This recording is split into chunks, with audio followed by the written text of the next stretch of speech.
우리는 율법을 지켜 의에 도달하려는 서기관들과 바리새인들의 의보다 더 나은 의에 대해서 말씀을 나누고 있습니다. 유대인들의 의는 외식하는 의였습니다. 그들은 율법을 문자적으로 해석하여 그것을 지키려고 온갖 규례인 장모의 유전을 만들어 지키므로 그것이 그들의 의가 되어 만족했습니다. 그것은 율법을 지키는 것이 아니라 자기의 의를 쌓는 수단에 불과합니다.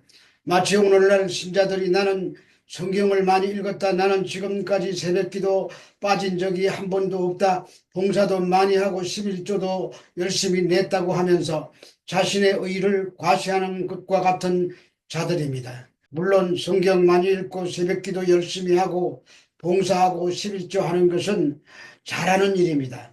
그러나 그것은 자신의 자랑이나 자신의 의로움으로 나타내는 것이라면 하나님의 계명을 인간의 계명으로 전락시키는 결과가 될 것입니다. 그래서 예수님께서 율법의 진정한 의미를 설명해 주시는데 그 첫 번째가 살인에 대한 계명을 통해서 형제 사랑을 교훈해 주셨고, 두 번째가 간음에 대한 계명을 통해서 주님과 교회를 모형하는 남편과 아내의 관계를 교훈해 주셨습니다. 오늘은 세 번째로 흠맹세를 하며로 계명을 잘못 지키고 있는 유대인들에게 교훈하심으로 그 속에 담긴 진정한 의미가 무엇인지 말씀하고 계십니다. 마태복음 5장 33절에서 34절 앞부분입니다. 또 옛사람에게 말한 바 헛맹세를 하지 말고 내 맹세한 것을 주께 지키라 하였다는 것을 너희가 들었으나 나는 너희에게 이르노니 맹세하지 말지니. 모세 율법에서는 거짓 맹세와 여호와의 이름을 망령되이 일컫는 것과 서약을 깨뜨리는 것을 금지하고 있습니다. 일단 여호와의 이름이 언급되면 반드시 지켜야 했습니다. 레위기 19장 12절을 보면은 너희는 내 이름으로 거짓 맹세함으로 내 하나님의 이름을 욕되게 하지 말라. 나는 여호와라고 하시면서 헛맹세를 금하셨습니다. 그것은 출애굽기 20장 7절에서는 하나님의 이름을 망령되이 일컫는 것이라고 하십니다. 그런데 당시 유대인들은 헛맹세를 입에 달고 살았습니다. 하나님은 맹세 자체를 금하시지는 않으셨습니다. 그러나 하나님이 문제를 삼고 계신 것은 그 맹세 속에 담긴 인간의 거짓된 마음을 지적하고 계시는 것입니다. 예수님께서도 지금 맹세에 대한 율법을 통해 인간의 실상을 고발하고 계십니다. 타락한 인간은 부패한 마음을 가졌고 그 부패함의 열매 중에 하나가 변덕입니다. 하나님이 보시는 인간의 타락은 자기 행복을 추구하는 인간의 마음의 변덕에서 출발했습니다. 인간을 지으신 것은 하나님의 영광을 찬송케 하기 위함이었습니다. 그래서 로마서 14장 7, 8절에 우리 중에 누구든지 자기를 위하여 사는 자가 없고 자기를 위하여 죽는 자도 없도다. 우리가 살아도 주를 위해 살고 죽어도 주를 위하여 죽나니 그러므로 사나 죽으나 주가 주의 것이라고 하신 것입니다. 그런데 사탄의 미혹을 받은 인간은 자기 행복, 자기 기쁨의 노예가 되어버리고 말았습니다. 그래서 도무지 맹세하지 말라고 합니다. 여기서 도무지 맹세하지 말라는 말은 헬라어로 메 오모사이 호로스인데 문법적으로 부정과거 부정사입니다. 이를 정확하게 해석하면 절대 맹세하지 말라는 뜻이 됩니다. 그러나 이것은 맹세하지 말라는 말만은 아닙니다. 그것은 예수님께서도 유대인의 법정에서 마태복음 26장 63절 64절에 보면은 대제사장이 예수님을 신문하는 과정에서 맹세해라 내가 하나님 아들 그리스도냐라고 묻자 내가 말했다고 하시며 맹세에 간접적으로 동의했습니다. 또한 사도 바울도 자주 맹세와 서약을 했는데 고린도후서 1장 23절에서 내가 내 목숨을 걸고 하나님을 불러 증언하시게 하노니라고 목숨을 걸고 맹세했으며 갈라디아서 1장 20절에서도 보라 내가 너희에게 쓰는 것은 하나님 앞에서 거짓말이 아니라고 맹세하셨습니다. 그러므로 본문이 강조하려는 것은 유대인들의 습관적이고 위선적이며 형식적인 맹세를 하지 말라는 것입니다. 그래서 맹세는 사람의 마음에서 나오는 것이기에 거짓 없는 진실성이 중요하다는 말인 것입니다. 죄인인 인간은 불완전한 존재이기 때문에 맹세 그 자체 속에는 말속임과 자기 변호의 추악한 도구를 항상 내포하고 있기 때문에 맹세를 남발하지 말라는 말인 것입니다. 마태복음 23장 16절에서 19절의 말씀입니다. 화 있을진저 눈먼 인도자여, 너희가 말하되 누구든지 성전으로 맹세하면 아무 일 없거니와 성전에 금으로 맹세하면 지킬지라 하는도다. 어리석은 맹인들이여, 어느 것이 크냐, 그 금이냐, 그 금을 거룩하는 성전이냐. 또 너희가 또 이르되 누구든지 제단으로 맹세하면 아무 일 없거니와 그 위에 있는 예물로 맹세하면 지킬지라 하는도다. 맹인들이여, 어느 것이 크냐, 그 예물이냐, 그 예물을 거룩하는 제단이냐. 이 말씀은 서기관들과 바리새인들에게 하시는 말씀으로, 그들은 눈먼 인도자라고 하십니다. 그들은 자신들의 의를 위하여 온갖 규례를 만들어 일반 백성들을 가르치는 자들로, 한마디로 진리의 눈먼 완고한 인도자들이었습니다. 그들은 성전으로 맹세하면 아무 일 없다고 말하면서 성전의 금으로 맹세하면 지키라고 가르칩니다. 여기서 성전의 금이란 성전에 바치는 예물을 말합니다. 그러니까 하나님보다 성전 제물에 더 큰 관심을 지닌 바리새이 주제들의 실상을 폭로하시는 것입니다. 이런 거짓 지도자들은 하나님을 황금보다 낮춥니다.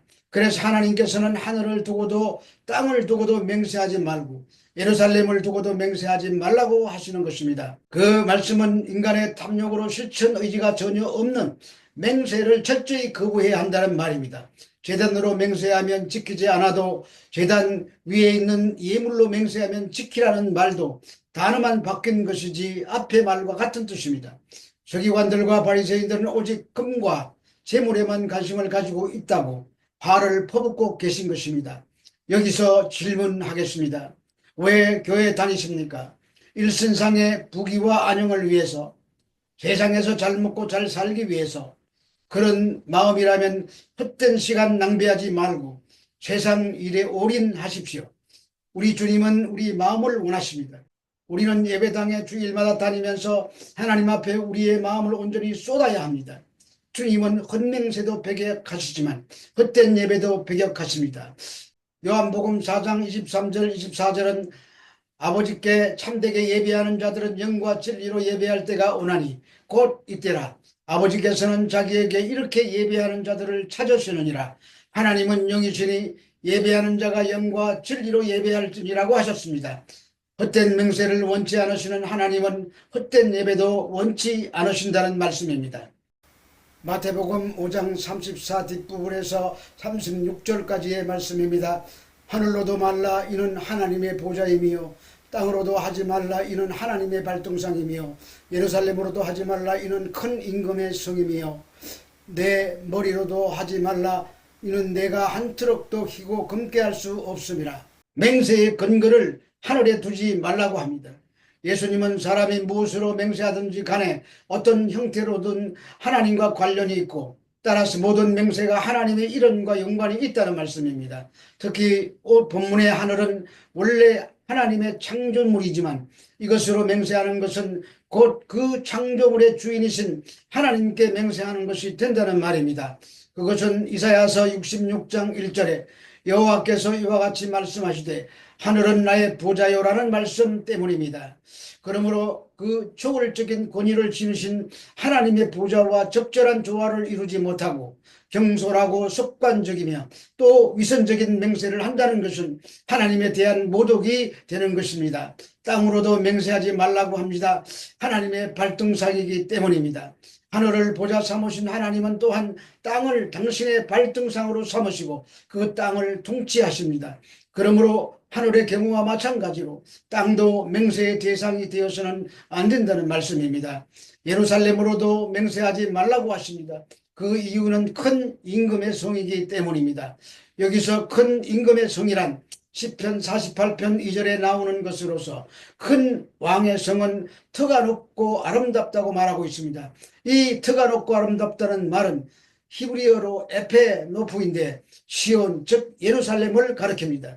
그리고 시편 99편 2절에는 여호와는 시온에 계신다고 하십니다. 그러므로 이 말씀도 하나님과 그 보좌를 말하는 것입니다. 따라서 예루살렘으로 맹세하는 것도 결국 하나님의 이름으로 맹세하는 것과 같은 것이 되는 것입니다.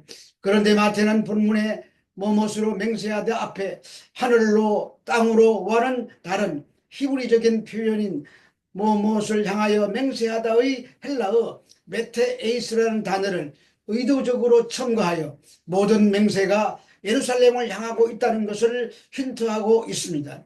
예루살렘은 하나님의 성전이 있는 곳으로 유대인들에게는 궁극적 본향이며 그들이 추구하는 목표지입니다. 한편 큰 임금이라는 말 앞에는 관사가 붙어 있습니다. 그 말은 딱 한 분 하나님을 가리킨다는 표현입니다.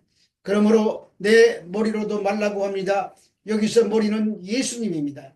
그러므로 머리는 우리의 것이 아닙니다. 더구나 이 머리털은 하나님께서 의해서 세신바 되었고 또 머리카락의 색이 젊어서는 검고 늙어서는 희게 하시는 것이나 사람의 연수를 정하시는 것도 하나님이 하시는 것이라는 말입니다.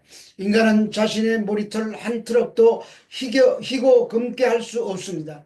그러므로 머리털 원소유자는 하나님이십니다. 그런 점에서 인간은 자신의 머리로 맹세할 수 없는 것입니다. 마태복음 5장 37절의 말씀입니다. 오직 너희 말은 옳다 옳다 아니라 아니라 하라. 위에서 지나는 것은 악으로부터 나느니라. 이 어구를 원문에 가깝게 해석하면 그러나 너희는 옳다 옳다라고 말하든지 아니요 아니요라고 말하든지 하라는 뜻이 됩니다. 그런데 여기서 같은 말이 두 번씩 반복되기 때문에 당시 랍비들은 옳다나 아니오를 반복하면 그것이 맹세가 된다고 주장했습니다. 그러나 그들의 의견은 예수님이 비난하시는 비뚤어진 생각에 불과합니다. 같은 말의 중복은 강조하는 용법일 뿐이기 때문입니다. 따라서 오늘 본문에서 몇 가지 결론을 내릴 수가 있습니다. 첫째, 전후 관계로 볼 때 이 구절은 구약 성경의 진실성이 얼마나 중요한가를 강조하고 있다는 것입니다. 맹세가 핑계로 이용되지 않고 진실성이 위협받지 말아야 된다는 말입니다. 둘째, 예수님의 말씀은 구약 성경을 뛰어넘는다는 사실입니다. 구약에도 보면 하나님도 언약을 세우시고 예수님도 맹세하셨으며 사도 바울도 그 서신 곳곳에서 맹세했다고 했습니다. 그럼에도 여기서 강조하는 것은 예수님이 정식으로 구약의 율법을 논박하고 있다는 사실입니다. 예수님은 공생의 가운데 자주 율법이 허용하거나 명령하고 있는 것을 금지하셨습니다. 율법은 모세를 통해서 당시 실정에 맞도록 주어진 것이라면 하나님의 아들이신 예수님의 말씀이 보다 권위가 있다는 말입니다. 이에서 지나는 것은 악으로 쫓아난다고 하십니다. 여기서 악으로 쫓아의 헬라어 투후네로란 악한 자로부터라고 번역할 수가 있습니다. 그 악한 자는 바로 거짓의 아비 마귀입니다. 그들은 결국 멸망받을 것입니다. 그러나 하나님 앞에서 진정한 마음으로 고백하고 맹세하는 것은 하나님께서 기뻐하시는 신앙 고백이 되어 영원한 생명을 누리게 될 것입니다. 진실로 하나님 앞에 자신의 진실을 확신할 수 있는 자는 맹세의 필요성을 느끼지 않을 것입니다.